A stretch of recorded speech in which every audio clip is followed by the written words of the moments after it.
Nadiskubre ang isa pong underground tunnel sa isinagawang paggalugad ng Pampanga PNP at local officials sa sinasabing exclusive resort ng umano'y ginamit ng Chinese bosses na namamahala sa mga operasyon ng Philippine Offshore Gaming Operators sa Bamban, Tarlac at maging sa Porac, Pampanga. Ayon po yan kay Pampanga Police Provincial Director Police Colonel J. Dimaantal.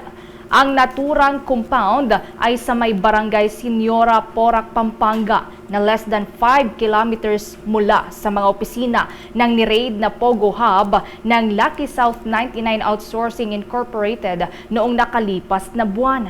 Sa ibinahagi nga pong post ni Pampanga Governor Dennis Pineda, sinabi nito na pinagdudugtong ng tunnel na ito ang mansyon at bahay sa gitna ng isang lawa. Sa video, makikita ang paggalugad ng mga otoridad sa underground hallway na mayroong nakahilerang empty shelves patungo sa mga opisina at bedroom. Sa isang bedroom, mayroong itong isang class sliding doors na madadaanan naman patungo sa isang maliit na lagoon. Mayroon din umanong nadiskubre na firing range. Ayon naman kay Provincial Director Dimaantal, sa naturang leisure hub sa Barangay Señora, umuuwi umano ang mga opisyal ng ni-raid na Pogo sa may Porac.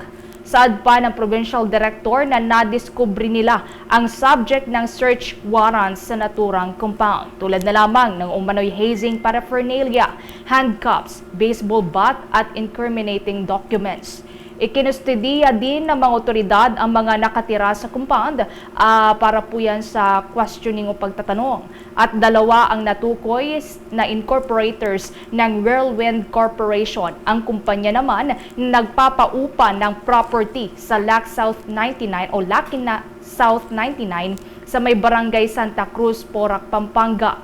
Nadiskubre pa sa investigasyon ng mga otoridad na ipinatayo ang naturang resort at bahay nang wala daw building permit mula sa opisina ni Porac Mayor Jing Capil. Gayon din, wala itong kaukulang barangay clearance.